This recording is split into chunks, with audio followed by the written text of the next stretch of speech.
Welcome to our ultimate luxury SUV buying guide, where we are comparing 10 of the very best luxury SUVs on the market.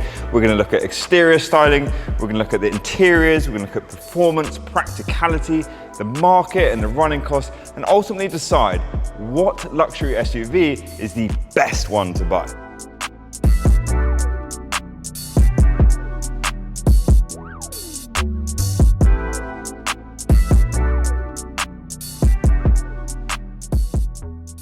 So the very first entry into our luxury SUV buying guide is the Mercedes Maybach GLS 600. And this was the first ever Maybach badged SUV and is of course based on the Mercedes GLS, which is the largest SUV in Mercedes lineup.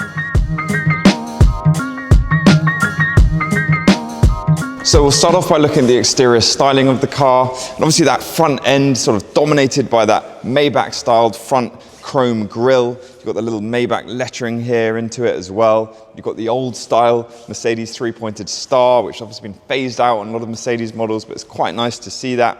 And because this is actually the recent facelift version of the Maybach GLS, you've got a new bumper design, which includes these sort of little meshes with the Maybach emblem sort of dotted around, which is quite an interesting look.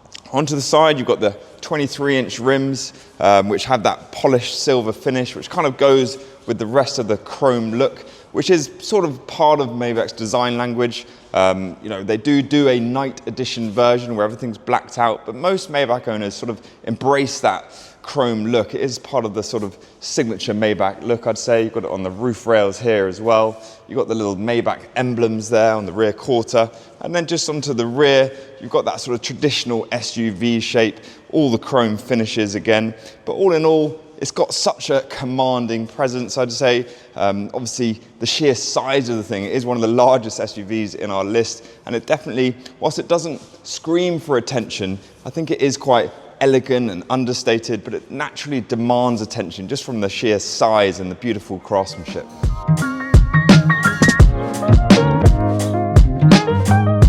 But it's the interior which is what the Maybach experience is all about, especially being back here in the rear, because this is very much a chauffeur car. And whilst there is an option to get a rear bench seat where they do away with the whole center console and have a little seat in the middle, most people do opt for something what's called the first class cabin, which gives you these individual rear seats, which are not only ultra reclining, they're heated, they're ventilated, you can get massages, and you can even put your footrest up just to really kick back. You get extra room this side because you can put the passenger seat really forward. But this setup back here, you've obviously got your champagne fridge, part of the signature Maybach style. So you can get your champagne glasses there. You've got a full entertainment setup here with your little iPad, your rear screens. You've got Burmester surround sound. You've got speakers in the headlining.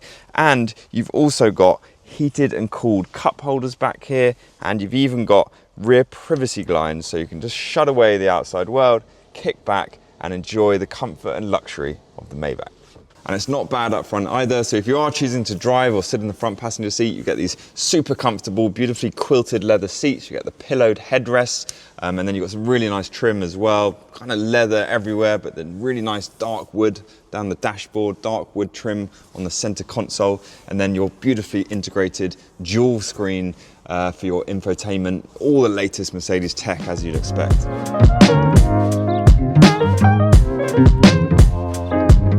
So now moving on to practicality, and this is probably the reason why the Maybach GLS isn't a little bit higher up on our list, and it's for the reason that it's a little bit niche, because most people are going to opt for this 4-seat version of the Maybach, which is going to be a drawback for quite a few people, as you know, most people buying an SUV are going to think about it being their main family car with your kids in the back, and just having that 4 seats is going to be a bit of a drawback. You know, when you think about these ultra reclining luxury rear seats, they might be a little bit wasted on your kids. So the other thing is, when you open the boot, you can see back here, you have your champagne fridge, which does again eat into your boot space. Let's remember, on the regular GLS, this is a 7-seater. So not only are you sacrificing 3 additional seats, but you're also sacrificing your boot space. So just some of the practicality elements up front. There are some decent storage sections here. So you've actually got your twin cup holder, which are also heated and cooled like they are in the rear.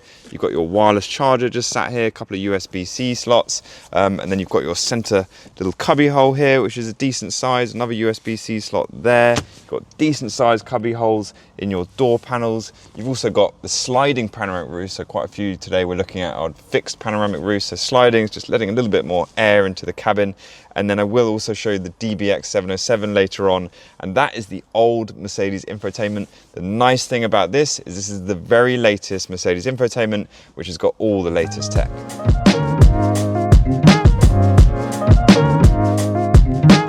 So now onto performance. And whilst the Maybach GLS is very much luxury first, it still has some pretty impressive performance figures. So we are talking 550 brake horsepower, does 0 to 62 in under 5 seconds, but it is still the slowest SUV on our list. So it does have a mild hybrid, so you've got the 4-litre V8 twin turbo, and it's got something called EQ boost, which just gives it a little bit of extra power, but it also smooths out the delivery of the power. I think that's what's key with the Maybach, and that's what Maybach owners really appreciate. It's that smooth. It doesn't need to be the fastest, it doesn't need to be the loudest. It's the quiet cabin, that silky ride, and just the smooth delivery of that V8. Those are the things which Maybach owners are going to appreciate. So whilst if you're a bit of a driving enthusiast and you want crackles and pops from the engine, you might not get that, and it's not versatile like a Lamborghini Urus is, which is more of a sort of supercar. On the Maybach GLS, this is one to sit in the back, enjoy the quiet cabin and the smooth ride. But when it comes to their off-road ability, let's say it's luxuriously limited. So whilst they do have some off-road settings, I'd say this is very much an SUV for the road. It's not the sort of car that looks good dirty. Mercedes leave that job to the G-Wagon. But there is one little party trick, something called E-Active Body Control, just in case you get in a little situation where you're stuck in some sand or some snow. They have this little bouncing trick which is going to help you get out of that sticky situation.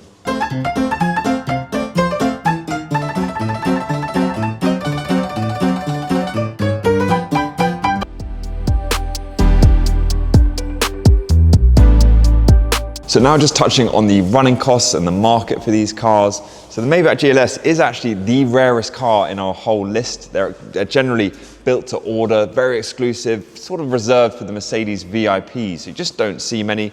The original list price of the car was around £185,000. That is less than half the price of a Rolls-Royce Cullinan. It's even less than a high-spec G63, and they actually hold their money pretty well as well. Just having a look recently, the cheapest car online was £140,000, and that was 3 years old and 30,000 miles. So in relation to the list price, that's not actually that bad with depreciation. When it comes to servicing them, they should be serviced every year. We did an A service on one recently, it was £700. I think a B service is a little bit more. And then when it comes to warranty, they come with a 3-year manufacturer's warranty. All I would say is because the car is absolutely filled with technology, maybe in a few years to come, you don't really want to get one out of warranty.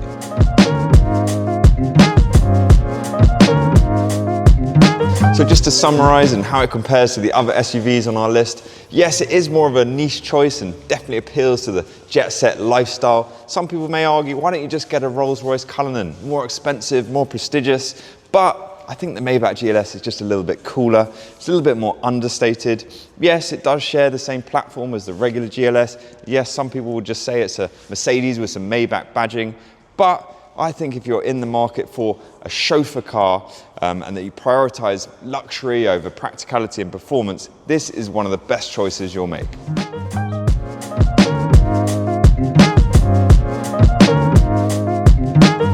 Next up, we have the Audi RSQ8. So Audi have made loads of SUVs over the years, but none have resonated with car enthusiasts quite like the RSQ8. And this is the very latest and top of the range Audi RSQ8 Performance carbon Vorsprung.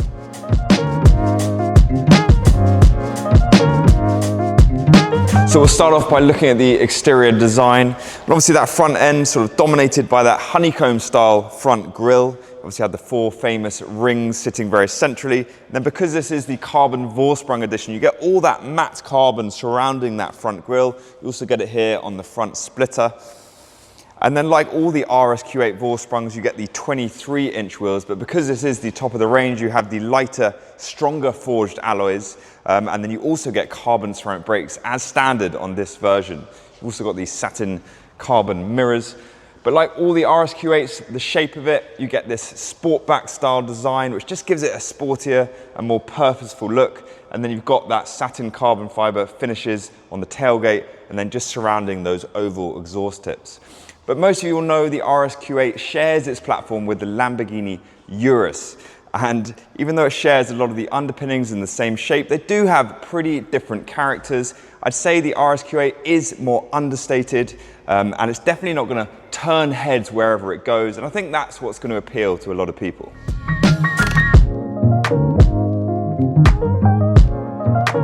So it's a similar story when you come to the interior, so nothing overly exuberant here, but you get good quality black Valcona leather sport seats. As you can see, all that honeycomb stitching with all the perforated leather and that sort of red design coming through.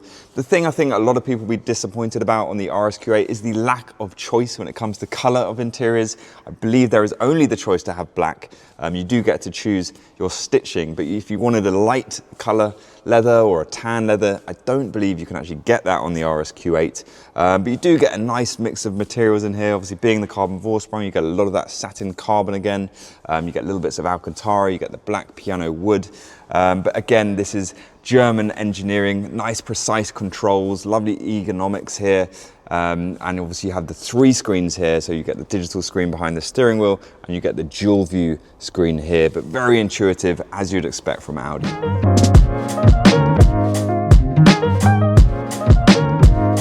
So moving on to some of the practicality elements now. This is very much a 5-seater family car. There's no 4-seat option, so it's not really a chauffeur car, but you do get pretty good legroom back here.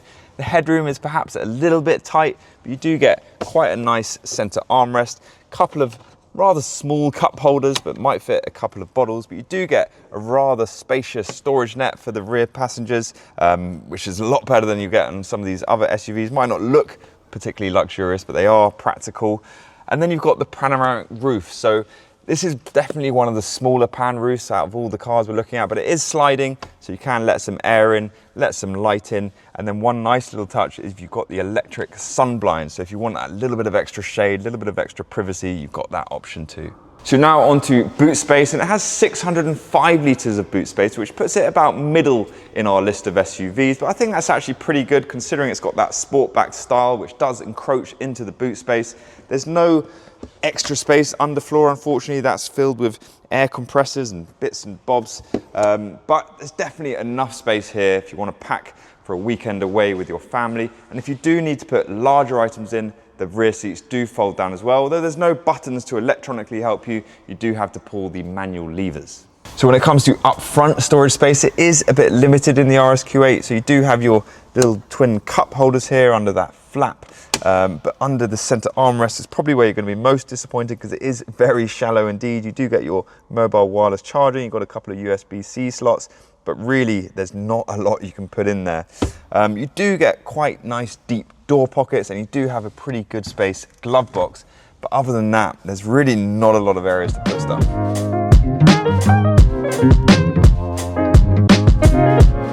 So now moving on to the performance, and this is where the RSQ8 really excels. And obviously very similar to the Urus, and obviously the Urus being known as a bit of an SUV, more of a supercar SUV, this does have almost as much performance as the Urus. You get the same 4-litre V8 twin turbo. It is detuned compared to the Urus, especially the Urus Performante, but the car does have the same top speed of 190 miles an hour, has the same torque as the Urus, and it also does 0 to 62 miles an hour in just 3.6 seconds. So this is a proper performance weapon, and when it comes to all the stats, this is very much in the top half of our list.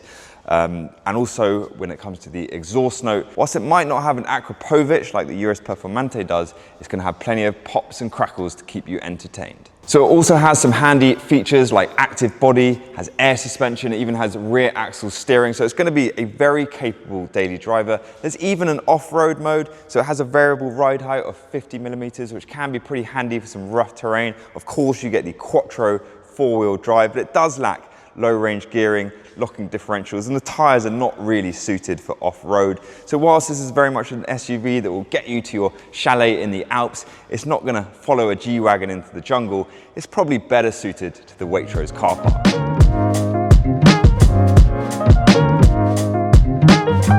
So another area where the RSQ8 makes a very compelling case is its price, and especially when you start comparing performance per pound. Now, whilst a lot of people might just say this is a budget Urus, I think it's more accurate and fair to say it offers almost 90% of the performance at a way more accessible price point, because you can actually get a 2-year-old RSQ8 Vorsprung for under £100,000. I think it's the only SUV in this list which you can actually get with 5 figures.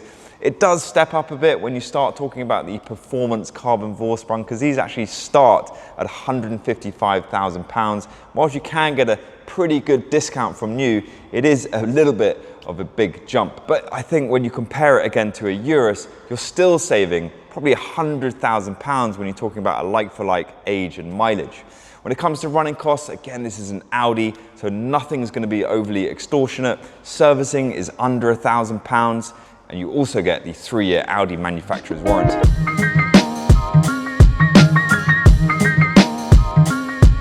So all in all, the RSQ8 definitely deserves its place in our list. It is one of the very best performance SUVs out there. And I think it suits the people that don't want that flashy badge, the people that kind of think driving a Ferrari or a Lamborghini is showing off. This is the more understated choice. You could say it's a wolf in sheep's clothing, but I guess for some people, driving an Audi is just not gonna cut it. And it's probably the reason why it's not higher up on our list. It's just the fact the brand doesn't carry the same prestige or luxury as the likes of the Rolls-Royces or the Range Rovers or the Italian supercar brands.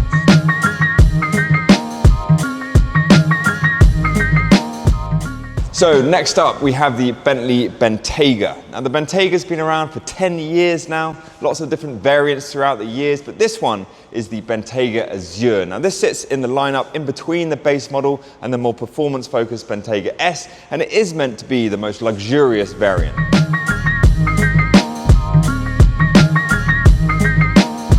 So we'll start off by looking at the exterior styling on the Bentayga. Obviously the front end sort of dominated by that signature matrix front grille. Because this is the Azure variant, everything is sort of chromed out for that more luxurious look. You've obviously got the crystal headlights, which people love on the Bentley. You've got that flying B. And then all the Bentaygas either sit on the 20s, 21s or 22s. You've got the 22s here. There is no option to have 23-inch wheels. I think that ties into that sort of elegant appearance for the Bentayga. It's not meant to look super aggressive with the 23s. And I think the rear end is actually sculpted really nicely, a massive improvement from the original Bentayga. Again, you've got the little chrome trimmings as part of the Azure, the B on the back. There's very wide oval tail lights. But it is, I think, overall quite a graceful car. Again, it does sit on that VW platform like the Urus, the RSQ8, the Cayenne. I do think it distinguishes itself from those models with a more elegant appearance, a more luxurious feel, and especially with that Azure trim. I think if you do want something a little bit sportier, a little bit more aggressive, you might be better off with the Bentayga S.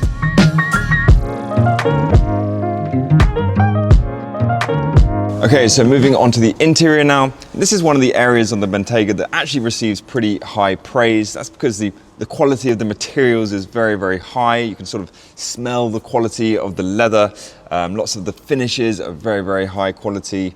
And there's actually loads of choice when it comes to Bentayga. So the original owners get to choose from all sorts of different colors, different woods. I know this particular car is a single tone interior. You've got the black piano veneer, but there is actually loads of choice with the Bentayga, which is one of the good selling points. The other thing I like about the interior is the seats are super comfy. So you get 22-way adjustable, ventilated, massage seats. And these are the kind of seats you could just sit in for hours very, very comfortably.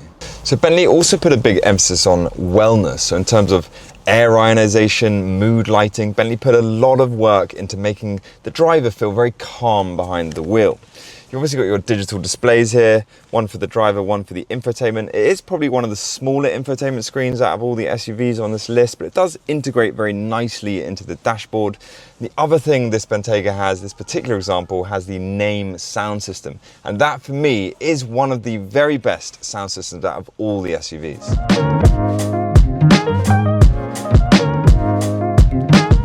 So moving into the back now, we'll discuss a little bit of the practicality. It is worth mentioning they do an EWB, so an extended wheelbase Bentayga. So if you want your car to be more of a chauffeur car and you want the extra legroom, extra space, that is the one to go for. But in the short wheelbase, you do get pretty good legroom, decent headroom. It's not the best on this list, but it's certainly not the worst either.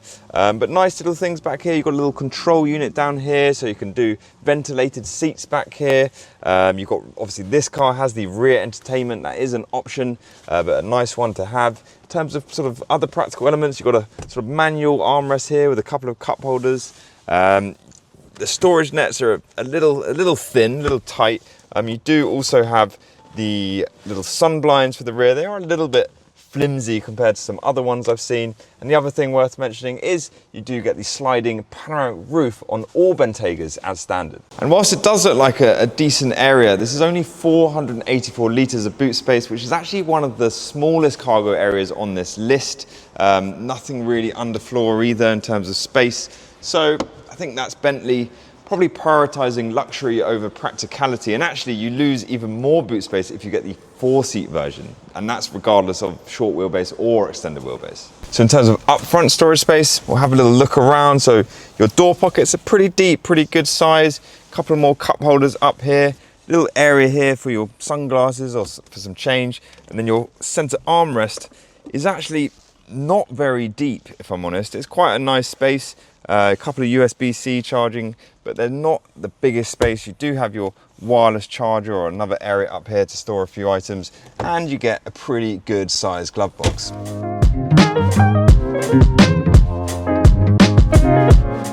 So now moving on to the performance. So most of you will probably know that Bentley retired the W12 engine a few years back, and now all Bentaygas come with either the 4-litre V8 twin turbo or the 3-litre V6 plug-in hybrid. Most Bentayga owners tend to want to go for the V8. And now, whilst the stats aren't the highest in this list, the performance isn't exactly bad. So we're talking 0 to 62 miles an hour, just over 4 seconds. You've got 542 brake horsepower. So certainly no slouch, but definitely on the lower end of the SUVs in this list. But I think what Bentayga owners really appreciate is not the performance stats. They appreciate the ride, the way the car makes you feel, and there's a certain opulence to the performance, and you do get that very nice V8 smooth soundtrack.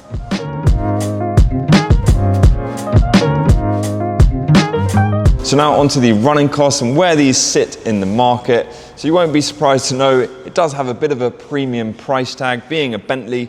So base price of these are around £170,000, and that's both for the Azure and the S, but with options, they are going to list at over £200,000. And historically, they don't hold their value all that well. I mean, this is a 2-year-old car we've got here, which is up for £140,000, so bit of a hit. And you only have to look at the original Bentaygas, which, whilst 10 years old, they are now under £50,000, so the values do just carry on going down.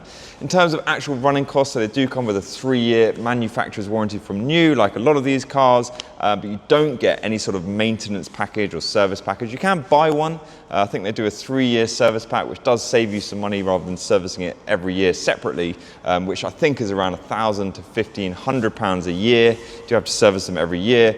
And the other thing worth mentioning is just the parts. So being a Bentley, again, that premium brand, when things go wrong, they can be pretty expensive. Certainly on the older Bentaygas, you can get caught out with quite hefty costs. So I would try and find one with that manufacturer's warranty.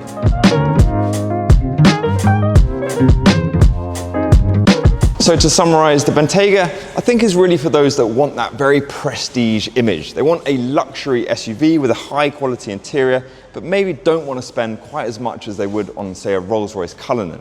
And the Bentayga is a much sportier car than the Cullinan, but it does sort of lack a bit of the performance and certainly some of the practicality of some of the other SUVs on this list. So I think if you're buying a Bentayga like this, you're really buying into that Bentley brand, the image, the luxury lifestyle, and that is going to be very desirable for a lot of people.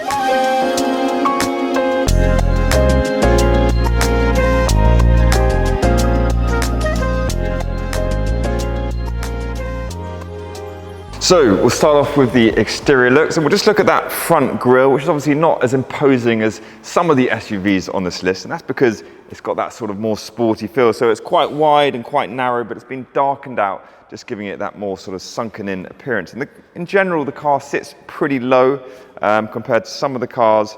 But one of the distinguishing features on the facelift Cayenne is this kind of more muscular bonnet, so you get more of that defined strip on it, and you also get the upgraded headlights, which are a really cool design too. And you'll notice here you get that sort of circular area, which is where it houses all of the sort of driving assistance and technology. Onto the side of the car, so you get the 22-inch GT design wheels, which there are a few different options here. There's no 23-inch option, but for me, these are the best alloys to go for, and I do think they look rather nice in that sort of bronze finish. You'll notice the yellow brake calipers. That's because this car has got carbon ceramic brakes, and that is actually standard as part of that GT design package. You don't get carbon ceramic brakes on the regular Cayenne Turbo. Also, as part of the GT package, you do get carbon fiber wing mirrors. You also get this carbon fiber roof, and you get these little carbon fiber winglets on the rear spoiler, all giving you that sort of more performance focused look and design. And again, obviously being the coupe, you get that sloping back, the sloping roof line, which just gives it a totally different look to the regular Cayenne. If you do want a sort of more traditional shape, of course, they still do the Cayenne Turbo e-hybrid SUV, which gives you a little bit more room back in the boot and gives you a more traditional shape.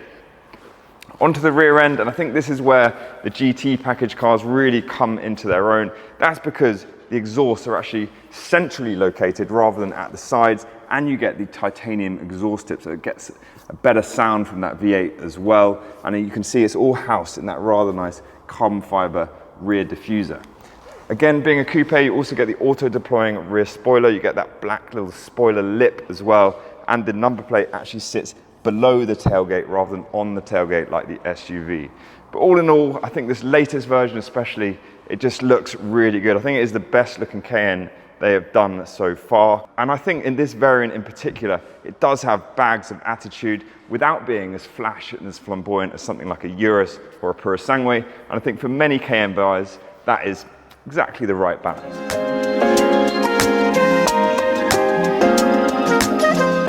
So now into the cabin, and this is really classic Porsche. It's modern, it's beautifully built, and it is driver focused. So you do get these lightweight sort of sport seats which hug you nicely in. I think they're the 18-way adaptive sport seats. You'll notice this car has been spec'd with the full leather. What you will find on some of the GT package cars is you get that nice race text through the middle with the perforation and the detailing, which personally I do prefer, but leather also works.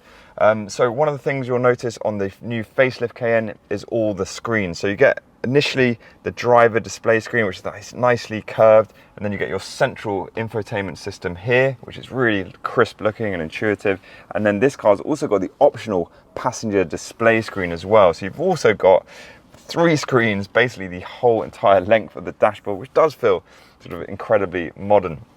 Your center console's also had a bit of an upgrade here. It's very minimalistic. There's only really sort of 5 actual buttons, and everything else is sort of touchscreen.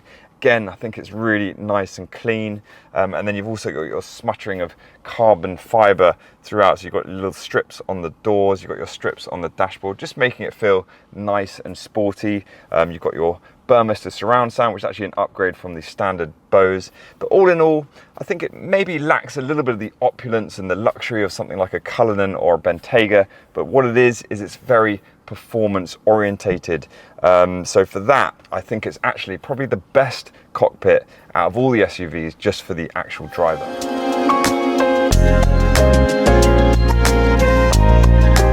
So now into the rear, where we're going to discuss some of the practicality. And despite this sort of coupe body shape and the sporty appearance, it still is pretty spacious back here and delivers pretty good levels of practicality. You'll notice it is actually a 4-seater, and it is a 4-seater as standard, but you can opt for something called 2+1 rear seating, where you do get a 5th seat. Instead of the 5th seat at the moment, you do get that sort of cubby hole for storage. Personally, I find it a little bit pointless. I'd rather have the 5th seat. Maybe it reduces weight by a touch, but probably insignificant. You do obviously get the little manual center armrest, couple of cup holders there, but there's nothing overly glamorous back here. You get your sort of small storage nets, and also the other thing is, despite the fact you do have pretty good legroom and decent headroom, because I think actually Porsche do something pretty clever with the coupe, where they actually sit the seats a little bit lower in the car than they do on the SUV, just to give you that little bit of headroom. But you'll notice there is no panoramic roof, even though it is standard on a Cayenne coupe. Because this has the GT design package where you get that carbon fiber roof, you actually get no pan roof, so it can feel a little bit dingy back here perhaps. So really, this is maybe an SUV you want to be in the driver's seat, and it's probably not the one if you're looking for that lovely, luxurious, chauffeur-driven SUV. So now onto boot space. And one of the sacrifices of having that lovely coupe silhouette is, of course, you don't get quite as much boot space, and you have to sacrifice it a little bit. The other thing, of course, this being a hybrid, and the battery actually sits directly under that, so you're really encroached both sides. I think the capacity is just over 400 litres, which is one of the least out of all the SUVs on this list. So whilst you might want to pack your charger with its charger bag if you're going anywhere, you're not going to be able to cram a whole lot of stuff in here. You also get a sort of slightly manual, fiddly parcel shelf, which isn't the best. You don't get anything on the underfloor as well. But one good thing is it is nice and low for if you want to do load items in, but for me, this is far from the most practical in terms of boot space. But whilst the upfront storage space is actually pretty good, so you get a few different little cubby holes here, you get a little sliding door to reveal your wireless charger, that's got a couple of USB-C sockets as well. You get this quite nice little deep area here where you can put some changes, some other small items, 2 cup holders, and you get a pretty decent sized center console as well. There's no sockets or charging points in there, and it is a slightly odd shape, but there's definitely room for a few bits. Your glove box is also a very good size, as are your door pockets. So overall, I think you'll be pretty happy with the upfront storage on the Cayenne.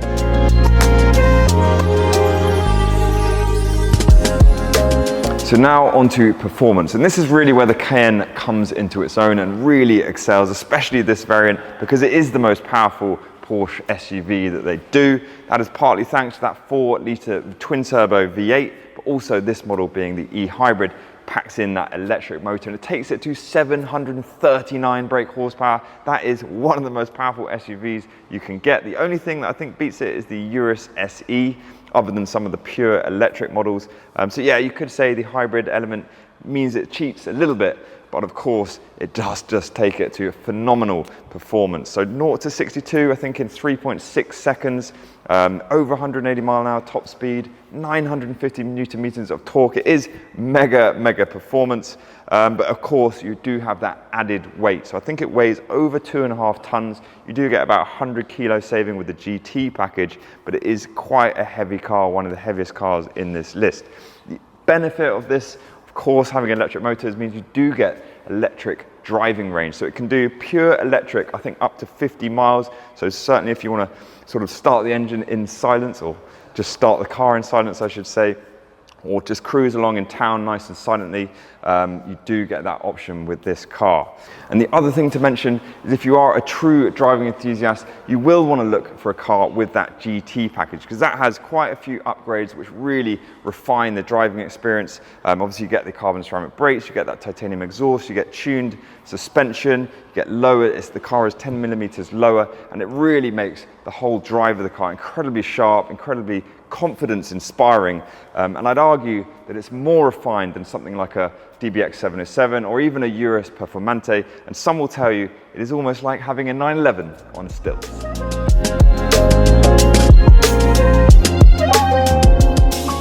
So now onto the market and some of the running costs on the car. So when this came out, I believe it was £154,000 as a base price. Porsche today, if you try and configure one, it's £166,000. So they've considerably put the prices up already. And then bear in mind, options are on top. So you're looking at around £180,000 as a brand new car. You might get a bit of discount from Porsche. But yeah, basically, I still think it's pretty good value when you compare it to the likes of the DBX707, the Urus Performante. It's still pretty good value, one of the cheaper cars in this list. In terms of depreciation, this car here, which is just over a year old, we actually just had it on the market for £130,000, but it has done 17,000 miles. So one of the higher mileage ones out there. So yes, it doesn't hold its money amazingly. I would go to some of the other Cayennes, Cayenne GTS, Cayenne S, probably hold their money a bit better than this, but it's not bad at all. The other thing to bear in mind is this is a hybrid, so you do get reduced benefits in kind tax. If you run the car through your company, you are going to see some savings there. And remember, obviously you can still drive this thing in pure electric mode, so you're going to keep your fuel bills at bay as well. But just bear in mind, when that V8 kicks in, it's still going to be pretty thirsty. In terms of servicing, the nice thing is you only have to service these every 2 years. I think the first service is about £1,200. It's going to get more expensive after that. You don't get any servicing packages like you do on the Urus or the Purosangue, where you don't have to spend anything on servicing, but every 2 years is not that bad at all. 3-year warranty as standard, and I'm sure you know you can extend those as well. But all in all, I definitely think that's one of the most appealing things about the Cayenne, is it is a pretty well-priced car.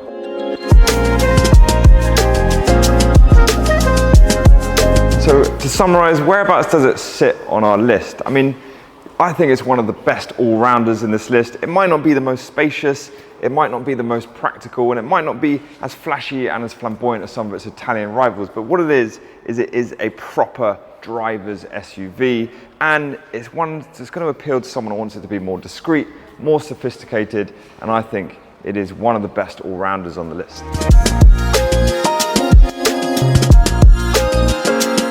So next up on our list is perhaps the most prestigious SUV of all, the Rolls-Royce Cullinan. And this is the very top of the range, the Rolls-Royce Cullinan Black Badge.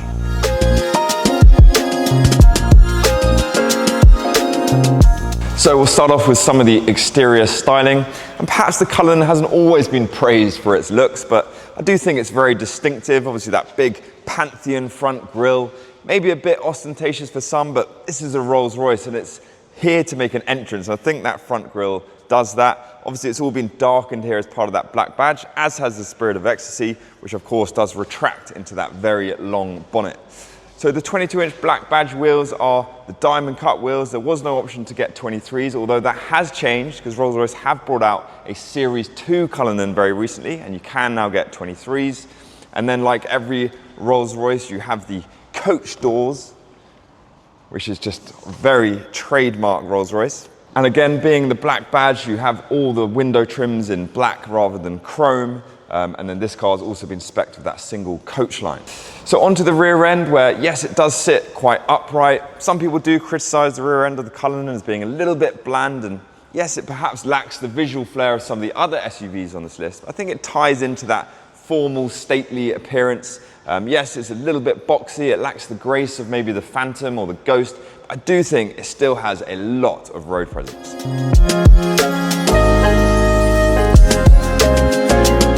So now moving on to the interior, which is incredibly impressive on the Cullinan. I mean, it's all luxury and comfort back here. I mean, look at the width and the depth of the seats. These are some of the most comfy seats you'll get in any car. And the quality of the leather is just second to none. The attention to detail, the stitching, the piping, it really is done to perfection. So of course, loads of variations on the Cullinan. They really go to town on personalization. See, this car has got that Arctic white, which is very luxurious. It's got the black accents, but I think you can see all types of different colors, especially on a black badge. You see lots of oranges. You see some really wild interiors, some of them questionable, I'd say, on taste, but I do like this one. Another thing you get on the black badge, you get this technical carbon fiber. If you look closer, you can just see the little thread in the carbon, which has a different sort of sportier look. Obviously on the regular Cullinan, you can get different types of wood. Another sort of trademark Rolls-Royce thing are the lamb's wool mats. So soft, you really just makes you want to take your shoes off and just get your toes nestled in there. This car has been spec'd with the bespoke audio, so you get those beautiful speaker designs, and that's kind of part of like the whole interior finishes is really, really amazing. Every little knob, every little touch, it just feels so luxurious, and just the attention to detail I think is second to none.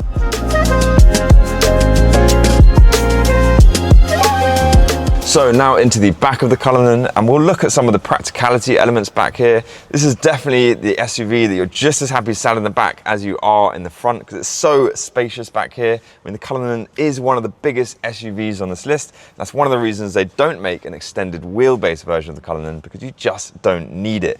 Tons of legroom, plenty of headroom. It really is very luxurious back here. One way you can make it a little bit more luxurious is speccing the immersive seating option, which does turn it into a 4-seater. Gives you champagne fridge back here and a nice little center console to rest on. But look, that's a very expensive option, and it obviously does take away the practicality of being a 5-seater. Another option this car doesn't have is the Starlight headliner, and that's obviously a very signature Rolls-Royce option. A lot of cars are going to have it. It is expensive, but actually the reason why a lot of people don't go for it is because people prefer to have that panoramic roof, because that lets more light in, so you can let air in when you slide it back. And some people just think the Starlight headlining is a little bit gimmicky. I actually quite like it, especially sitting in the back. You can see all the little shooting stars, and it is, I think, not just a novelty, it's just, I think, part of having a Rolls-Royce. I'd like to have it ideally. This car does, though, have the rear entertainment, which you can press this little button down here, and it just flicks out for you. Nice big size screen as well. Some people can get the picnic table option as well, but that is a nice thing to have. Another good thing that Rolls-Royce have, and they're notorious for, is the fact you don't have to close the door yourself. There's a little button up here, which you just press, and it closes for you. Again, you also have the umbrellas hidden in the door, so if it is raining, which can be quite likely, you can just pop them out, and that's another good little addition for practicality. So now we'll look at the boot space on the Cullinan. Of course, you have that split tailgate design like a Range Rover, and you'll notice the sort of sloping design of the boot. That's actually a deliberate thing for aesthetic reasons, to give the car a more upright presence. But I think it does encroach a little bit into the boot space, because you only have 560 litres of boot space, which, bearing in mind this is one of the biggest SUVs out there, it probably only sits about halfway in our list of SUVs in terms of boot space. You do get a little bit of underfloor storage though as well, so you can put a few items back there, and you do have the practicality of just flicking the buttons to let the rear seats fold down. So now we'll just look a little bit of the driver convenience. So you get your very large steering wheel, no digital display for the driver, you get your more sort of old school traditional dials, digital display for your infotainment, although it is quite a small screen, especially compared to some of the other cars on this list, but it does integrate quite nicely into the dashboard. In terms of actual storage, so under your center armrest, you've got a pretty good sized cubby hole, a couple of USB-C slots, and you get this rather interesting little slot for your wireless charging. The door pockets are pretty narrow, I would say. It's not going to get many sort of wider items in here. You've got a little area here just for some loose items, a couple of cup holders as you might expect, and then your glove box is, you'll notice, pretty small. You can just about fit in that rather big owner's manual, but not a lot of space for anything else.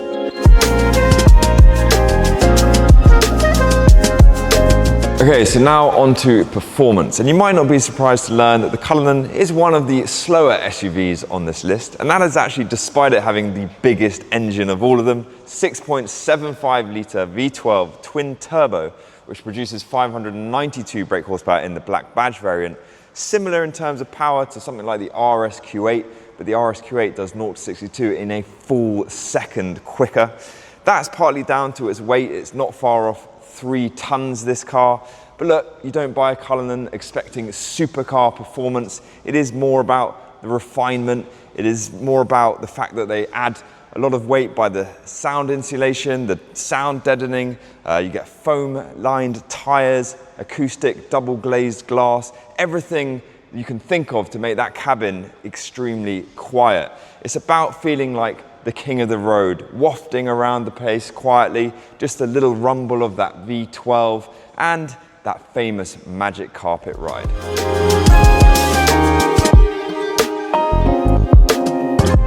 So now on to costs. And with regards to buying one of these brand new, alongside maybe the Ferrari Purosangue, this is in a different league to everything else. This is ultra luxury. It's a class above, and the price reflects that. So you're not going to get much change out of 400 grand when buying one of these brand new. And if you want a top of the range black badge example, some of those cars are now listing in excess of £500,000. So I think it's a case of you're probably so wealthy to buy one of these, you don't even bother asking the price. It is a different story when it comes to second hand, because you can get an early Cullinan with some miles on it for under £200,000 today. And this particular car, which is 2 years old, only done 6,000 miles, is only £280,000. So the depreciation curve is very, very steep, especially when you bought one brand new. So be prepared to lose a lot of money.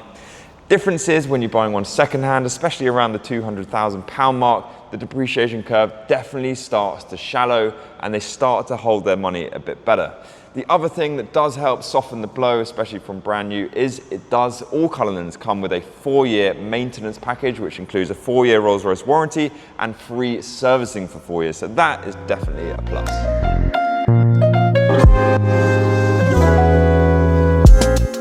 So to summarize on the Cullinan, I'd say it's probably less of an SUV, more of a statement car. It's definitely got the quietest and the most refined cabin, and whilst it doesn't have the best in terms of performance, it definitely makes up for it with its comfort and craftsmanship, and it really is a status symbol for those that really appreciate serene travel, exquisite materials, and those with rather deep pockets.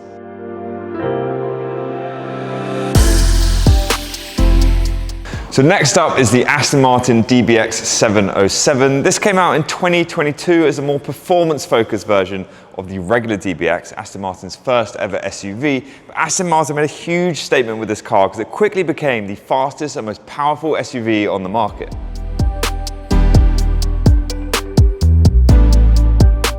So we'll start off by looking at its styling, and I'm sure you'll agree, it is a stunning looking car, as you'd expect from Aston Martin, but it's sort of muscular, but still quite sleek in design. So you get the signature massive front grille. You've also got the little vents in the bonnet, which are releasing the heat from the engine. I love the side profile of the DBX. It's super sporty and purposeful. And of course, sitting here on the 23-inch rims, which just give the car so much road presence. And then you have this little rear wing that just sits on top with the carbon little edging, just giving you that little bit of added aero. But the bit that's most distinctive about the DBX styling is definitely this rear end, very sculpted, almost ducktail spoiler-esque. Then you have that curved tail light just sitting underneath. Then you have that very pronounced rear spoiler with the quad exhaust. But the nice thing about the DBX is it doesn't share its platform with any other SUV, which you can't say the same for a lot of other SUVs on this list. And I think you can see in the styling, there's nothing that actually looks like the DBX. It is pretty unique. And of course, being an Aston Martin, you get that added sophistication and style.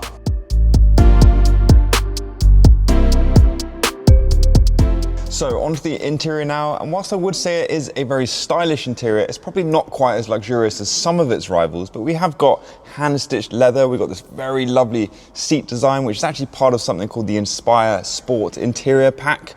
But this car's also been spec'd with the carbon fiber trim, so you get all that lovely gloss carbon fiber through the center console. You've also got it on the back of the seat, you've got it on the door trim. And like most of these SUVs we're looking at, there are two digital displays. You've got the driver display behind the steering wheel, and then you've got the infotainment screen here in the middle. And whilst they're an okay size, they're far from class leading, I'd say. And the other thing really with the DBX707 is you have got that old school, slightly dated infotainment system from Mercedes. And whilst it does work still pretty well, and you've got the updated Aston graphics, it does just feel a little bit dated because it's been around for a long time. You've also got no wireless Apple CarPlay on this car. And you've also, Aston never gave you the option to upgrade the sound system. So you've got the Aston Martin Premium Audio, which is okay, but not great. Aston Martin did though address these issues with the 2024 facelift car, which recently came out, and that actually gave the interior the brand new DB12 interior.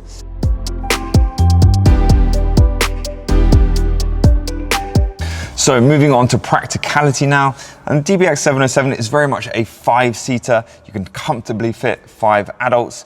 There is no 4-seat option as far as I'm aware, so this is not the kind of car you'd be chauffeured around in. This is really a performance SUV, but it is a very practical one. I mean, I'm 6'1", and I've got plenty of legroom back here, got plenty of headroom as well, and as standard they actually give you this fixed panoramic roof, so you're getting loads of light in, and it just feels incredibly spacious back here. And there is actually 638 litres of boot space back here, which is actually more than most of the SUVs on this list, and crucially a little bit more than the Lamborghini Urus, which is probably its closest competitor.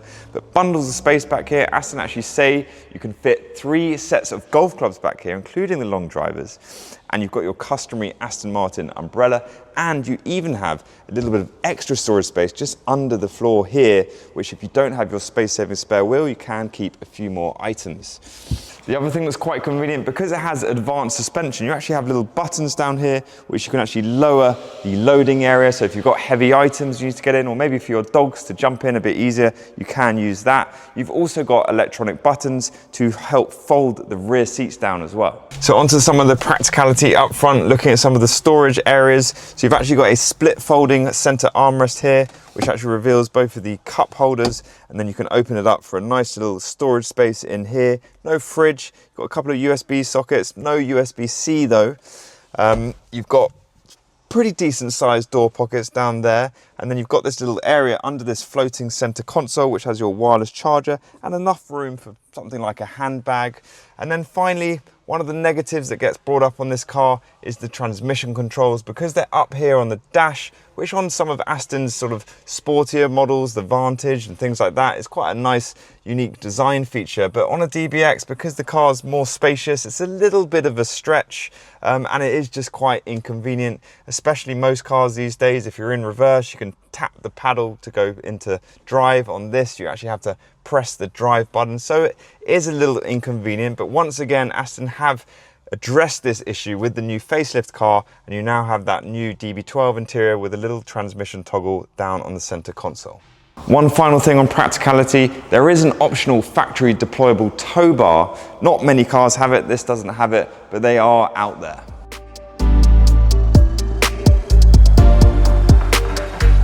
So onto performance now, and this is where the DBX707 really shines. So you've got the 4-litre twin-turbo V8, which is a lightweight unit sourced by AMG, but each engine is hand-built to Aston Martin specifications. The other good selling point with this engine is the way it sounds. Obviously, being an AMG, you are going to get that trademark V8 rumble, and it does crackle and pop as well. So let's give it a listen.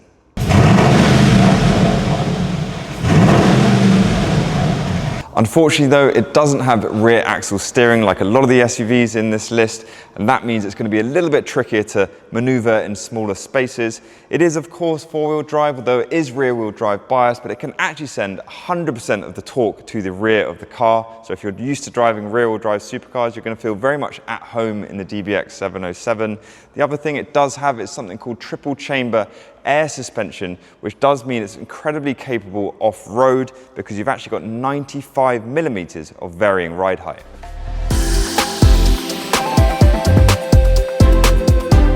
So now onto the market prices and the running costs of these cars. So the DBX are pretty prone to depreciation, unfortunately. The base price is now around 210,000, so a high-spec car, you're looking at 230, 240, maybe even 250 with a lot of options, and they do suffer pretty heavy depreciation. So I wouldn't super advise going for a brand new one. This car is just over a year old and it's now at £160,000. So a great deal for someone, but you wouldn't have wanted to buy this car brand new. I will say the newer model, the facelift that I've mentioned with the new interior, those cars do command quite a sizable premium. They're closer to £200,000, so you're talking about a 35 to 40 grand premium. That gap will close over time, so you might be better off just waiting another year to get one of those.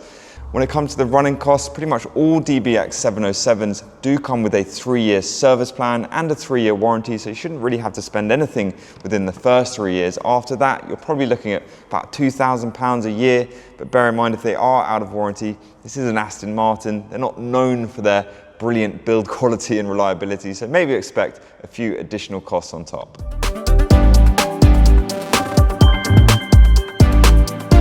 So to summarize, how does the DBX707 compare to the rest of the SUVs? Well, it's clear the DBX707 is very much a performance SUV. It's built to be one of the best driver's cars, and there's no denying it is a great driver's car. I'd say the only better car to drive in the SUV world is probably the Purosangue, although I know some people might find the Urus or possibly the Cayenne Turbo GT a little bit more engaging, but there is no denying it is a fantastic car to drive.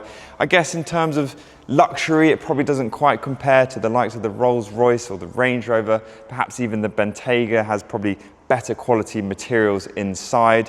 And I guess, especially on this version of the DBX707, it lags behind the likes of the Urus, even the G-Wagon, when it comes to the sort of technology. But as I said, that new model has addressed a lot of those issues. But what else does this have? The fact it's British, the fact it's a lot rarer than a lot of these cars. The likes of Range Rovers, G-Wagons, you see them everywhere. You do not see many DBX707s. So I think for sheer speed, exclusivity, and style, very few cars can match the DBX707.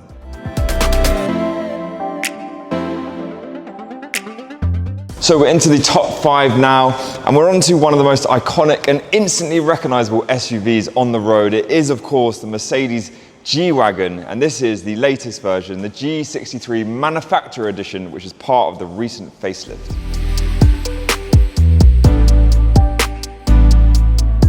So onto exterior styling now, and whilst this is the facelift, obviously Mercedes, we're not going to drastically change the style. The G-Wagon's boxy silhouette has been very similar for 40 plus years, and that's why people love it. But being the G63, you do get that Panamericana grille with those vertical slats, and obviously all the G-Wagons have those very distinctive circular LED headlights. This being the facelift, one of the ways to distinguish it is those little slats on the lower front bumper. But really, the G-Wagon's all about the little quirks, like having the indicators here on the front wings, those flat body panels, those flared wheel arches, the very upright windscreen, all the exposed door hinges.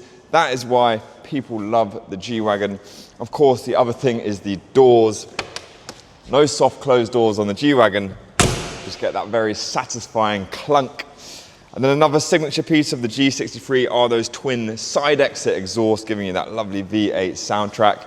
22-inch wheels. Mercedes did bring out a new wheel design for the facelift, but most people still tend to get these, which along with the night package, you get it in black. And then onto the back where you have that rear mounted spare wheel, giving you that, again, very distinctive G-Wagon look.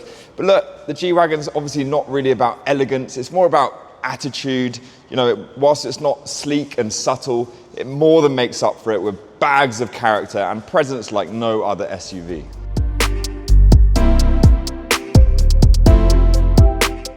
And once you step inside, it's actually quite a different story. So the cabin's a world away from those rugged exterior looks because it's super premium and luxury on the interior, and really on a par with anything else Mercedes do.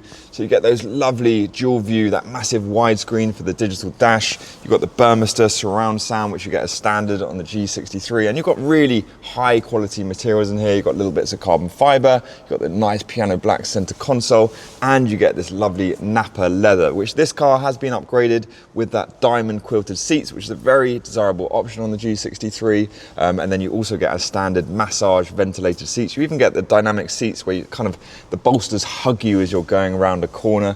And whilst, yes, it's slightly old school in the way that it's got a very upright dash, a very high driving position, but this is very much a modern luxury SUV, just packaged in a sort of retro shell.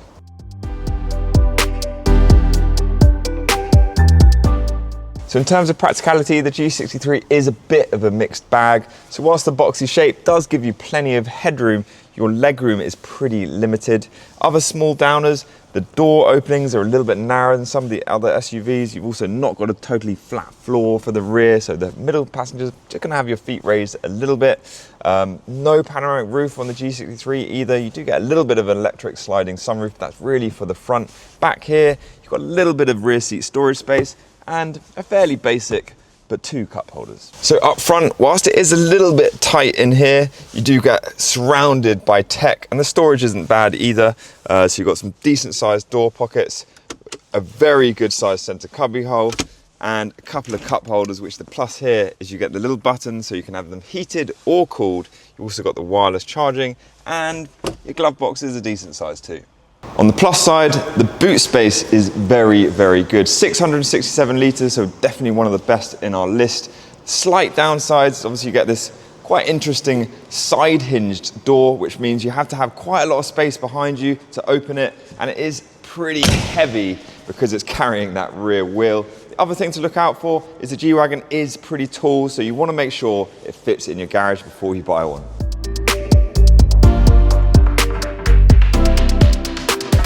So now onto performance, and this is where a lot of people really enjoy the G63, mainly thanks to that 4-litre twin-turbo V8. So yes, it's not the fastest or most powerful car on this list, but it does have 585 brake horsepower, does 0 to 62 in 4.5 seconds. So yes, it's not the fastest, but just remember the size and the shape of this thing. It's not exactly aerodynamic, but where it does make up for it is obviously in that signature V8 soundtrack, where it sounds so good and distinctive. And yes, it might not be the best in the corners, but especially with this facelift version, they updated the adaptive air suspension, so it goes way better than any G-Wagon before. And most importantly for some is it still retains all that off-road capability that the G-Wagons have always been known for. In fact, it's the best suited to off-road out of any SUV in this list. We're talking 3 locking differentials, a low-range gearbox, a ladder frame chassis, and 241 millimeters of ground clearance. So it's the only car in this list that you can do the school run, go for a night out in Mayfair, and still conquer that mountain trail the next day.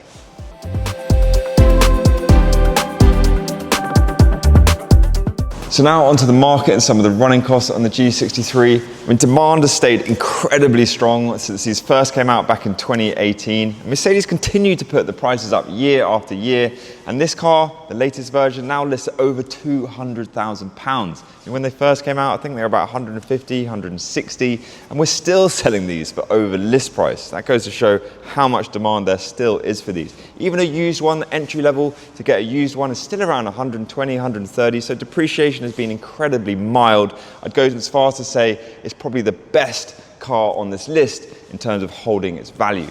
In terms of actual running costs, they are pretty thirsty, as you might expect. You don't get a lot of miles per gallon, so definitely worth keeping some money in the pocket for petrol. But also servicing, you don't get service packs on these, and I think servicing is just around £1,000 a year. The good thing is, these are pretty reliable. They are very robust. So yeah, you don't have to worry too much about spending over and above.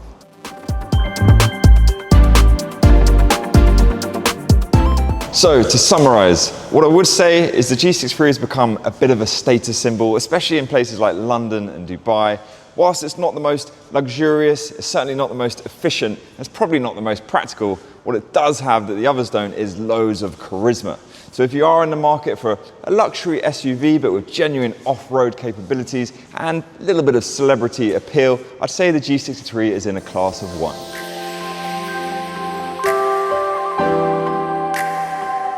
So we're into the final stretch now and into the top 3, where we have, of course, the Lamborghini Urus. Now, Lamborghini entered the SUV world back in 2018, and I don't think anyone realized how much of a dominant player it would become. It really redefined what an SUV could be and sort of created this segment of the super SUV, which really went up another level when they brought out this, the Urus Performante.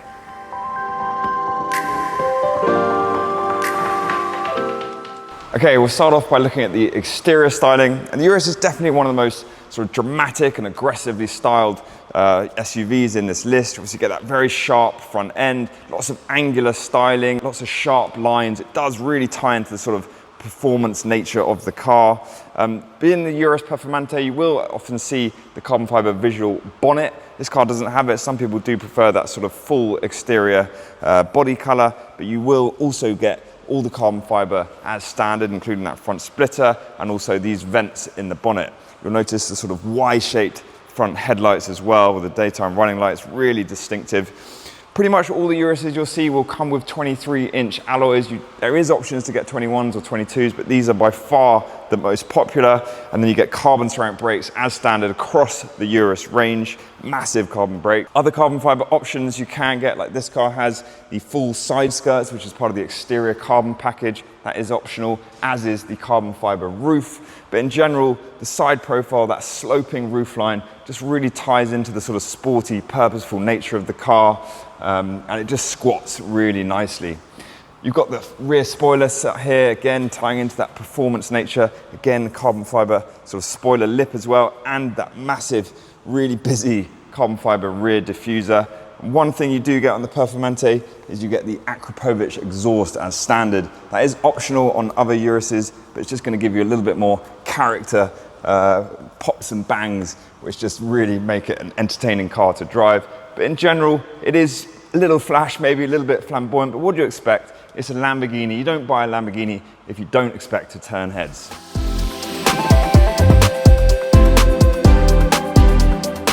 So onto the interior, and you can immediately tell it's a very performance-focused cabin. You're greeted with these lovely sport seats, nicely bolstered, a little firm, but still very comfortable. And most of them will come with that Lamborghini trademark QC stitching. But there are lots of sort of, you're surrounded by Alcantara and carbon fiber, all tying into sort of the motorsport DNA, which you won't get on a lot of the other SUV brands. Even the steering wheel, you've got that little 12 o'clock marker, a nice little racing touch. You get the flat bottom steering wheel. And then you've got surrounded by tech. You've got the dual screens here, your digital display, and everything just feels really sort of surrounding the driver. Everything feels in the right place. And then, of course, you've got your Bang & Olufsen sound system, which you'll find on most Uruses, even though it is an option. And then again, the nice little Lamborghini flourishes, the trademark fighter jet, little flip open for your start-stop, and you've even got the aircraft-inspired reverse lever. So all in all, a very intuitive, focused cabin. It basically just feels like a supercar cabin you just raised higher up. So into the back, where practicality comes into play, and probably one of the first things you'll notice is this is actually the 4-seat configuration, which is actually quite a rare option on the Urus because most of them will come with the bench seat, so you have 5 seats. But for about £3,000 you get this 4-seat configuration, which is actually quite nice because unlike something like the Cayenne where you just get a sort of random tray, this actually gives you a little bit more of a divide, and you actually get completely different seats. You get larger, more sculpted seats, and it's just a sort of quite luxurious place to be. So if you don't need 5 seats, I would actually opt for this because it does just add a little bit more luxury. You even get a little sort of pass through to the boot with this little sort of hatch, which is pretty cool. But in terms of leg room, I mean, look, it's no Rolls-Royce, but I think it's plenty for an adult to sit back here and feel pretty comfortable. Headroom's not too bad either. Obviously with the sloping roofline, it just pinches a little bit of headspace, but I think again, I'm 6'1" and there's more than enough space here. The only thing this is missing is the panoramic roof. Because it's got a carbon roof, you don't get that light coming into the cabin, but if anything, I think it actually suits the Performante's more performance-focused style. So now onto boot capacity, and you might expect this to be one of the weaknesses on the Urus, but actually it's pretty solid. 616 litres of boot space. That's more than the Bentayga, more than the Maybach, and it's pretty much on a par with the RSQ8 and the Cullinan. So other things to look out for, not a lot of space under the floor, but you do get a very sort of easily removable parcel shelf, which is quite handy. It is also worth noting, if you do select the 4-seat layout, you actually lose a little bit of boot space, and the foldable seats is not an option. So if you do want that practicality of having more boot space and the seats to be foldable, you will need to select that 5-seat layout. So a quick look at the upfront storage space, and I will admit it's not the best. So you've got your twin cup holder space. Under the center armrest is actually pretty shallow. You've got your wireless charger, a couple of USB-C slots, but compared to some of the other cars, not a lot of room there. A couple of little slots here. One of them is actually for the key. You might store a couple of coins there, but not a lot else. Door pocket size is pretty good, as is the glove box. You can fit a few items in there, and you do have this little hidden area under the center console for a few items too, but really, I feel like I'm left wanting a little bit more.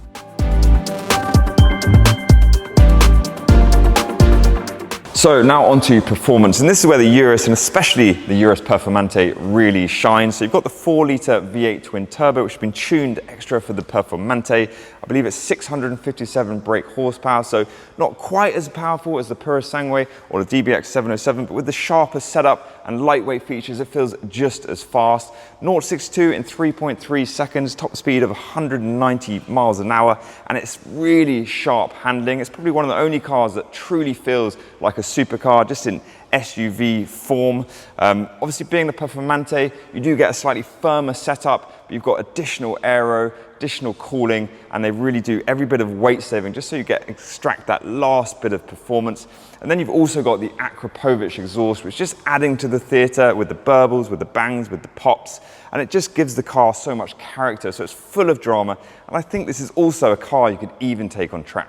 So we'll quickly just touch on off-road capabilities. Obviously, this being the Performante, they've actually swapped out the adjustable air suspension from the standard Urus and given you steel coils and lowered the ride height. So if you're going to take any Urus off-road, it's probably not going to be the Performante. There are some off-road modes. There's even something called rally mode, which is a lot of fun. But let's be honest, most Performante owners are not going to venture far from the tarmac.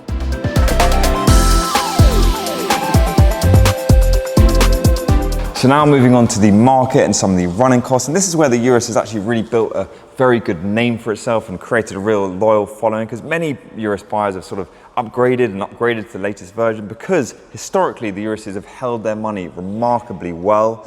It has started to change a little bit recently, especially with the Urus SE coming out, which is not holding its value as well as previous models.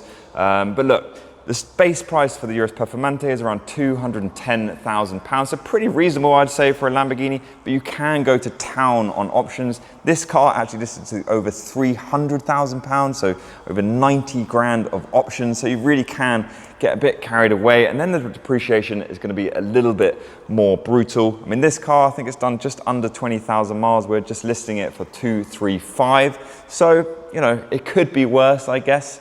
But most Uruses, especially if you're a bit more sensible with the spec and keep the miles down, they do hold their money pretty well. The other good thing about Uruses is you get 4-year warranties, 4-year maintenance packs, so actually you're not going to have any spend on the car other than fuel and possibly tyres. And tyres is a little bit of a contentious point because they're probably one of the most expensive tyres you can get. They're specific Lamborghini compound tyres, and they're about £1,000 a corner.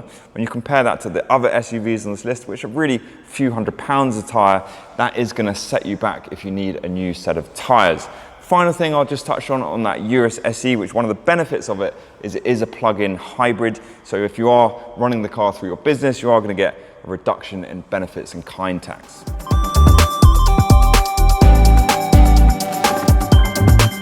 So to summarize, the Urus, and especially the Urus Performante, I think is one of the best choices you can make in this segment, but it's probably not going to suit everyone because, look, it is a Lamborghini, and it comes with a certain image. If you like to fly under the radar, it might not be the car for you because it is a real statement car. It's a statement of wealth, it's a statement of confidence, and it has got a bit of a cool factor, especially amongst the younger generation. But it's not just flash for the sake of it. The key thing with the Urus is it actually backs it up with the performance, with the tech. And yes, there are more practical rivals, there are more luxurious rivals, there are certainly more discreet rivals, but nothing can quite match the presence and the visceral energy that a Urus brings.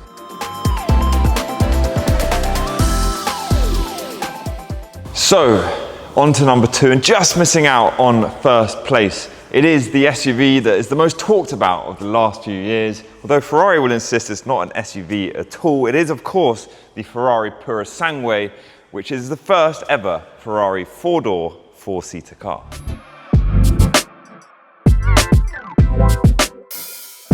So let's now walk around the Purosangue, and I'm going to show you that it's really unlike any other SUV on this list. Of course, you get the quietly low-slung front end. I mean, the whole design is very sleek, but it sits nice and low at the front, and you get this really large curved bonnet with the little air intakes either side. You don't really get a sort of front grille like you'd normally get on an SUV. You do just get this sort of air intake with the mesh, and then you get these really cool sort of split design headlights, and they're really sort of futuristic when you see them on.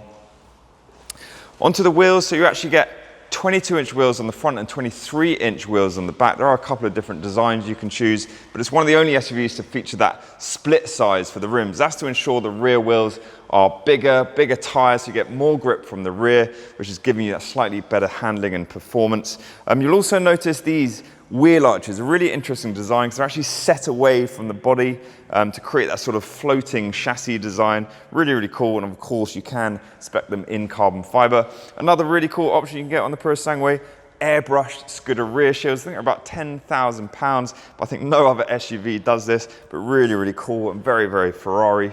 But in general, the kind of side profile of the car, very sporty, very sleek, very athletic. They're pretty low, I think, for an SUV. They almost have a sort of shooting brake design, almost like a sort of GTC4 Lusso, but just a bit higher. And then one of the big design features on the Purosangue was the suicide doors. So they come out like this, a rear hinged rear door, much like a Rolls-Royce, giving you better access into the rear. Really cool. And you can also just close the rear door just with a push of a little button, and it closes like so. Onto the rear, where you get quite a shallow rear screen, little rear spoiler on top, the twin tail lights here, and then you get that massive carbon fiber rear diffuser, which is optional, but definitely a cool option to have, and those quad exhausts, which will help bellow out that V12 soundtrack. But all in all, I think Ferrari have done an amazing job on the design of this. It is clearly the most aerodynamic of all the SUVs, but I think it's still pretty, feels futuristic, and I think it's unlike anything else on the road.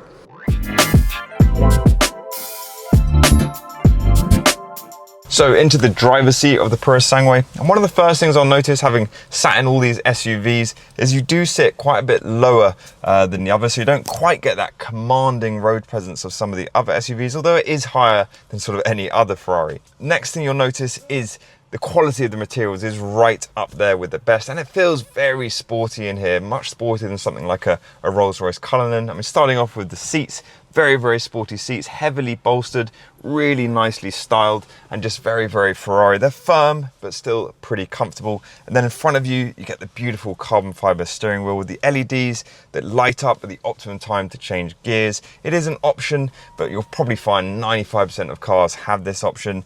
Again, like you would on any other Ferrari these days, indicators on the steering wheel, your Manettino switch to select your driving modes, and you get these beautiful carbon fiber shift paddles. So you don't get a central display, although you do get this very sort of smart little dial, which is for your climate control settings. Your digital display for your driver is bang in front of you. And then you get this lovely passenger display, which is actually standard, but one of the biggest and best passenger displays you'll find. The other thing some people get a little bit mixed feedback on this, but the haptic controls, which you'll find on the Purosangue, I don't mind them personally. One thing I do really like is the transmission controls down here, styled in the way of sort of the old gated manuals, just giving you that little bit of throwback history, but really cool. And the other nice thing, you do get Burmester surround sound as standard, which is actually one of the best sound systems you'll find. So all in all, you know, if you're looking for something high tech, sporty, and just surrounded by tech, this is one of the best you'll find.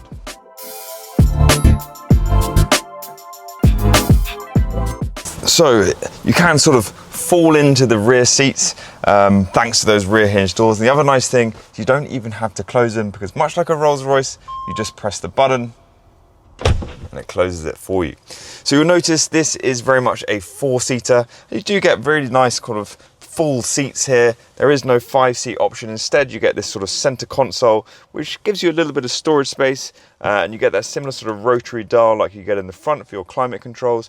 Little push thing here, which gives you a couple of cup holders. It all just feels very sort of smart. And actually, the legroom is pretty good. Headroom not bad either. And definitely you can fit 4 full-size adults in this car. No question about that. And then you have this panoramic roof, which is one of the largest and most expensive panoramic roofs you'll find. I think it's an £11,000 option, but it is electrochromic. And again, there's a couple of buttons down here where you can sort of change the transparency of it. Really cool option. Some people might opt for the carbon fiber roof, which makes it a little bit darker back here. But all in all, whilst I wouldn't go as far to say this is a proper chauffeur car, I personally would not mind sitting in the back of this after a meal out in London with a driver to take me home. So now onto boot space. And this is where the Purosangue lets itself down a little bit because it is actually the smallest boot out of all the cars on this list. 470 litres of space, so enough to have a couple of small bags, you know, one large suitcase, but if you're lugging around kids stuff and pushchairs, you're not gonna fit an awful lot back here. There is a little bit of underfloor storage though, so you do have a few items down here, car cover, battery charger, which is quite a nice little addition. And you do get the very cool Ferrari spec plaque showing you all the different options on this car. The parcel shelf is removable and the seats do go down electronically, so if you don't have rear passengers, you can create a little bit of extra space there, but all in all, it's not the most practical. And it's a similar story with the upfront storage, not a lot of space. You do get a couple of cup holders, you do get your wireless charging up front here. Rather nice cubby hole, but pretty shallow, so you're not going to store loads of items, although it is quite long in size. Your door pockets are very narrow, you wouldn't even be able to get a big bottle of Evian down there.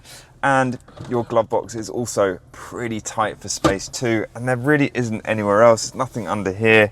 So yeah, again, not great on practicality.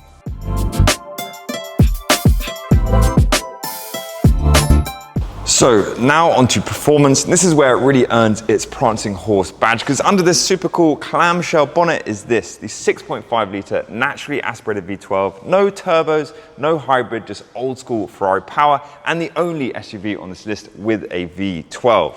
So in terms of the stats, you've got 715 brake horsepower, super powerful, top speed of 193 miles an hour, 0 to 62 in 3.3 seconds, the best performance out of anything on this list.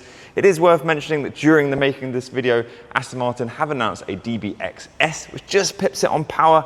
I think what's more important is the way it drives. With that V12, you get that smooth delivery of power, and it's linear, and it stirs the emotions more than anything else on this list. And above all, it just feels special. So just quickly touching on the off-road ability. So yes, it does have active suspension, and it does have a suspension lifter as standard. You can actually upgrade it to give you another 10 millimeters of ride height as well. But all in all, this is probably the last SUV out of any of them you're going to want to take off-road. It does sit still very, very low compared to the others. And besides, it's too plush and too expensive to take it off-road.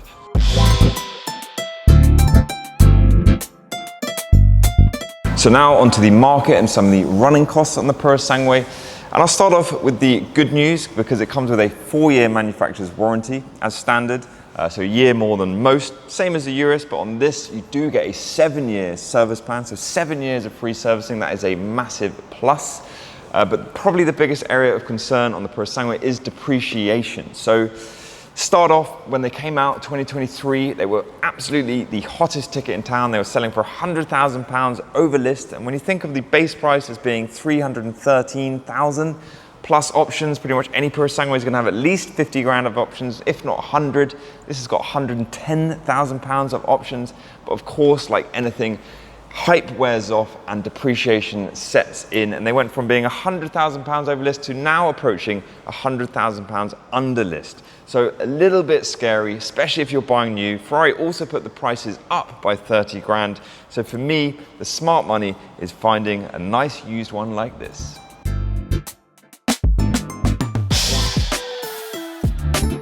So now to summarize the Purosangue. So for me, it is actually the best car on this list. It's the one we'd most like to have sitting on our driveway, I think. But putting money aside, as a luxury SUV, I think it's not quite practical enough. And I think combined with the depreciation, it just doesn't quite get to that #1 spot.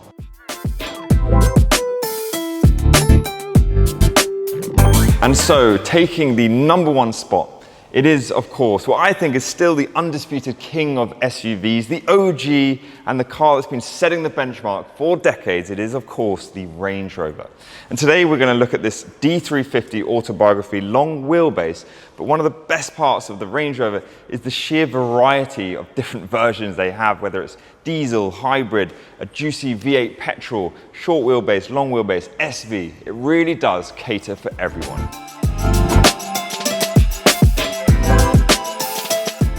So no matter which variant you select, they all have very similar styling. Starting off with that sort of floating design front grille is unmistakably Range Rover, and the whole ethos of the car is sort of very minimalistic, very modern, clean lines, like the lovely sort of LED thin strips on the headlights. There's no need for aggressive styling or vents, you know. This thing just oozes sort of class and confidence. So on this car, you've got 22-inch wheels, but you can get 21s, and you can also get 23s if you want a little bit more road presence. All the Range Rovers have that sort of signature sort of side grille, very distinctive. And then they also all have the door handles, which just sit perfectly flush within the door panel. And of course, when you unlock, they just pop out really smoothly. But from the side, you can really see the proportions here. It is a very large car. It's tall, it's long, but it's elegant and it's beautifully balanced. And of course, this being the long wheelbase, you get that extra large rear door. And onto the rear, which I really like, because there's some really cool things here, because the indicators are completely hidden in that gloss black panel, and also the same for the tail lights and the brake lights. But it is just super simplistic, minimalistic, and of course you get this signature split tailgate, which we'll come back to later. But overall, it really is a masterclass in understated, ultra modern luxury. And I think really, even though it's not too flashy, it's instantly recognizable as a Range Rover. I think it commands respect like anything else on the road.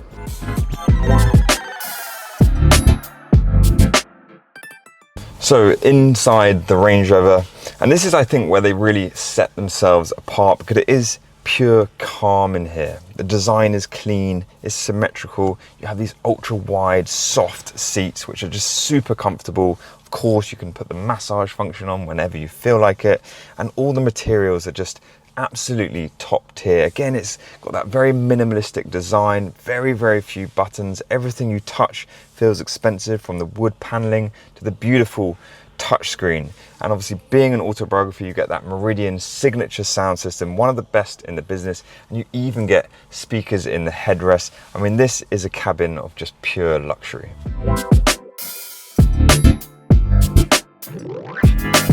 So now moving into the rear, and because this is the 7-seat version, you are slightly compromised in this middle row section, because normally you would get on the 5-seat version an electric deployable armrest instead of this, where you get the manual one, a couple of cup holders, but it is really quite a nice touch to have the electric deployable. The benefit of choosing the 7 seats, obviously you get that 3rd row seating. So if you've got a larger family or like taking additional passengers, getting that 7 seat is a massive plus. And this was the first ever Range Rover to do it. But many of you will probably opt for the 5-seat version. Whether that's short wheelbase or long wheelbase, the benefit of the long wheelbase 5-seater is you get tons of leg room, which is a real sort of luxury. You can even get a 4-seater version where you get a big divide through the middle, you get picnic tables, and that's really the ultimate chauffeur car. But still, I think even with the 7-seat version, it is pretty spacious back here. Got loads of headroom, decent leg room, and actually you get some really nice little touches as well. So you've got a little electric sun blind, which is really nice. You've got the rear climate control down here. You've actually got a speaker in the headrest, so you know you're not going to be shortchanged in the back of the 7-seater either. So now moving on to boot space, and of course with the Range Rover you get that iconic split tailgate design, which not only looks pretty cool, but it's actually very practical as well, because this basically doubles up as a seat. So if you're at an event, you can sit and watch, enjoy a drink.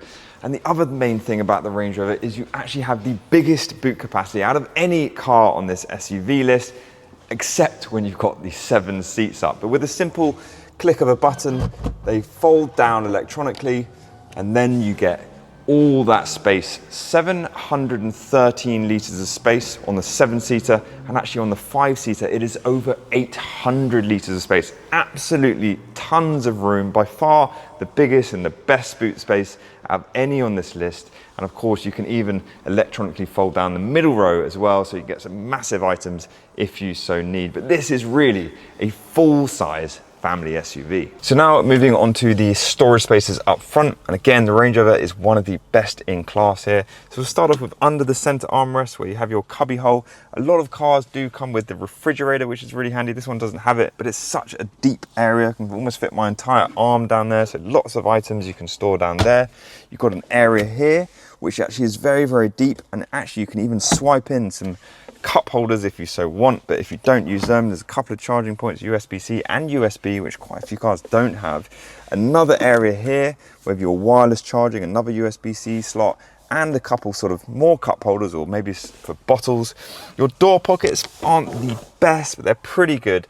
And the other nice thing is you get two glove boxes basically. So you get a up top glove box for some sort of narrow items, and then you also get a bottom glove box for some books or whatever else you want to store in there. But definitely plenty of different areas to fit some bits and bobs, and I think one of the best in class.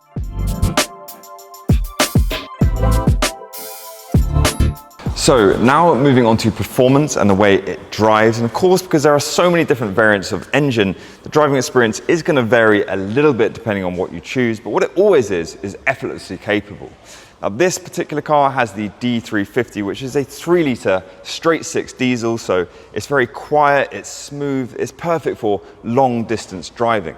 But if you want a bit more power, you can get the V8. So in the P530 and the slightly more powerful P615, you get the 4.4-litre twin turbo V8, and that is going to give you bundles of performance. In that top of the range, you get over 600 brake horsepower.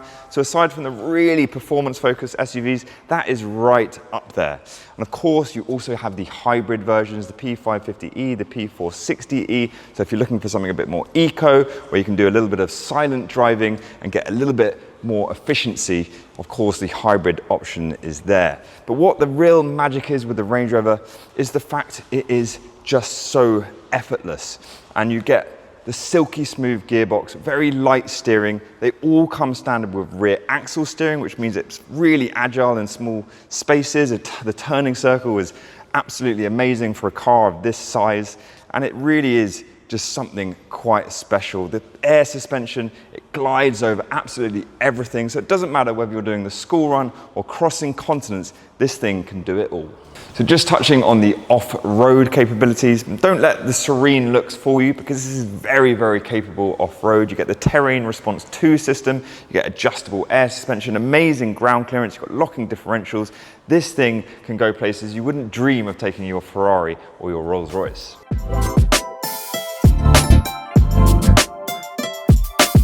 So finally moving on to the market and the running costs. I know the biggest criticism of Range Rover is the reliability, and I know we're going to get tons of comments berating us for choosing this as number one, saying they always go wrong. But personally, I think it's a bit of an unfair reputation, because we sold about 100 of these Range Rovers, and I could probably count on one hand how many have actually gone wrong that we've sold.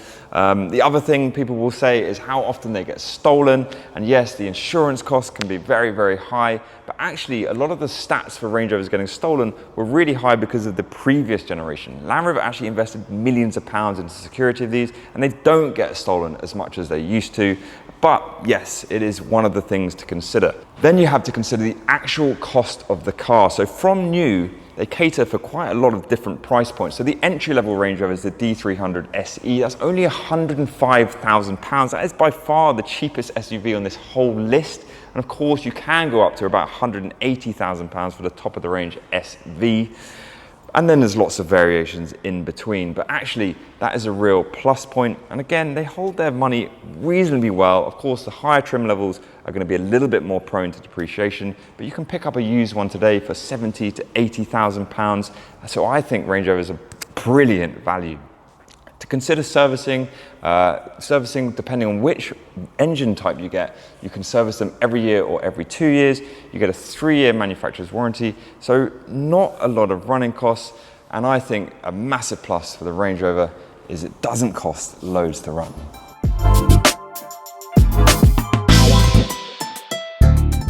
So to summarize, why does the Range Rover get our #1 spot? For me, it's because it's the complete package. It's elegant, it's luxurious, it's practical, and I think it's the best value SUV out there. And it looks just as fitting outside a Mayfair hotel than it does on a countryside farm. So for me, this is not just the original luxury SUV, it is the best. So that's it, that's the end of our luxury SUV buying guide. Do you agree with our choice that the Range Rover is the best, or is it the G-Wagon, the Urus, or the Purosangue? We'd love to hear your comments, but whichever one you choose, we just hope this video has been helpful, we hope it's been insightful, and just thank you for watching, especially if you've watched the entire thing, because I know it was a long one.